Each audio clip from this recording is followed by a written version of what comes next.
Kita sering banget kan dengar soal nabi dan rasul dalam Islam, tapi pernah nggak sih kepikiran siapa sebenarnya mereka dan apa sih pesan inti yang mereka semua bawa?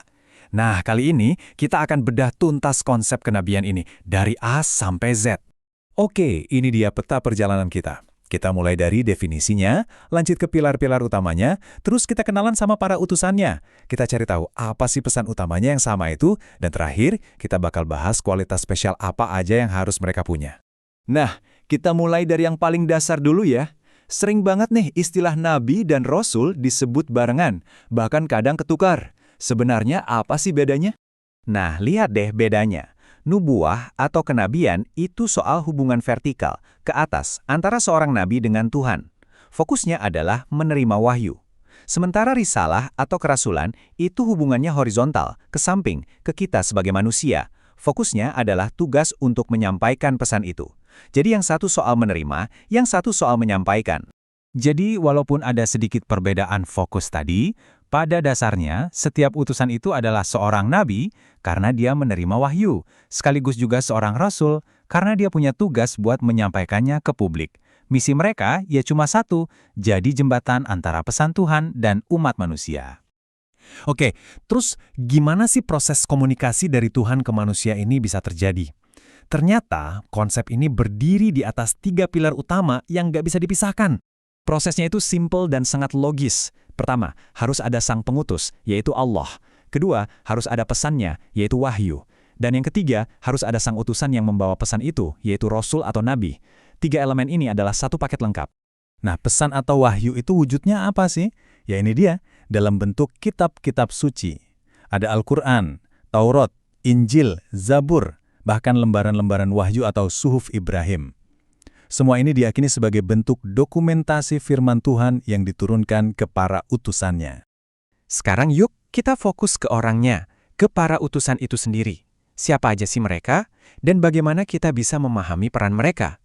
Kalau kita buka Al-Quran, kita akan temukan ada 25 nama nabi dan rasul yang disebutkan secara jelas. Mulai dari Nabi Adam sampai Nabi Muhammad. Dan percaya kepada mereka semua ini adalah bagian dari rukun iman loh, jadi ini fundamental banget. Tapi yang menarik, Al-Quran juga bilang kalau sebenarnya nabi itu ada jauh lebih banyak lagi. Ada yang kisahnya diceritakan ke kita, tapi banyak juga yang enggak. Ini nunjukin apa? Bahwa petunjuk dari Tuhan itu sifatnya universal, dikirim ke banyak bangsa di seluruh dunia, nggak cuma yang kita kenal ceritanya aja. Nah, dari para nabi yang kita kenal ini, mungkin kita jadi bertanya-tanya, apakah level tugas dan ujian mereka semua sama? Atau jangan-jangan ada yang dapat tugas dan ujian yang lebih berat dari yang lain? Jawabannya adalah, iya ada. Ada 5 nabi yang dapat gelar super spesial, Ulul Azmi, yang artinya orang-orang yang punya keteguhan hati luar biasa. Mereka adalah Nabi Nuh, Ibrahim, Musa, Isa, dan Nabi Muhammad. Mereka istimewa karena kesabaran dan keteguhan mereka benar-benar diuji di level yang paling berat. Dan masing-masing dari mereka membawa syariat atau tatanan hukum ilahi yang besar bagi umatnya. Oke, nabinya banyak, zamannya beda-beda, bangsanya juga lain-lain. Pasti kepikiran kan, jangan-jangan agama yang mereka bawa juga beda-beda ya? Jadi, bener nggak sih kalau setiap nabi itu datang dengan pesan yang baru dan berbeda? Yuk kita cari tahu jawabannya. Ini dia jawabannya langsung dari Nabi Muhammad. Beliau pakai analogi yang keren banget, para nabi itu kayak saudara sebapak. Maksudnya, bapaknya itu sama, yaitu agamanya, ajaran intinya satu. Tapi ibunya beda-beda, maksudnya syariat atau aturan detailnya bisa berbeda, disesuaikan dengan zaman dan kondisi kaumnya masing-masing. Jadi agama yang satu itu apa? Ya ini dia, tauhid, monoteisme murni. Dari nabi pertama sampai nabi terakhir, pesan utamanya nggak pernah berubah. Selalu sama, sembahlah hanya satu Tuhan, titik. Nggak ada yang lain. Oke, misinya berat, pesannya agung. Terus, kualifikasinya apa sih buat jadi seorang nabi? Ini bukan sekedar orang pintar atau orang bijak biasa loh. Mereka ini dipilih secara khusus dan dibekali karakter yang spesial.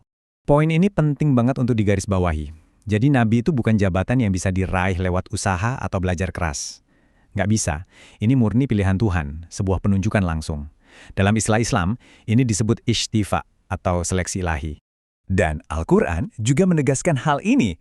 Ayat ini pada intinya bilang, Tuhan gak asal pilih. Dia tahu persis siapa orang yang punya kapasitas mental, moral, dan spiritual yang paling pas untuk mengemban tugas seberat ini.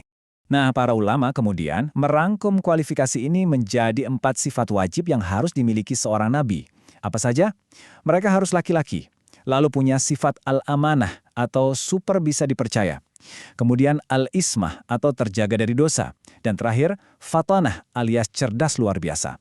Kenapa? Supaya mereka jadi teladan yang sempurna dan pesan yang mereka bawa jadi kredibel. Soal sifat ismah atau terjaga dari dosa ini, konsepnya detail banget loh. Coba kita lihat tabelnya.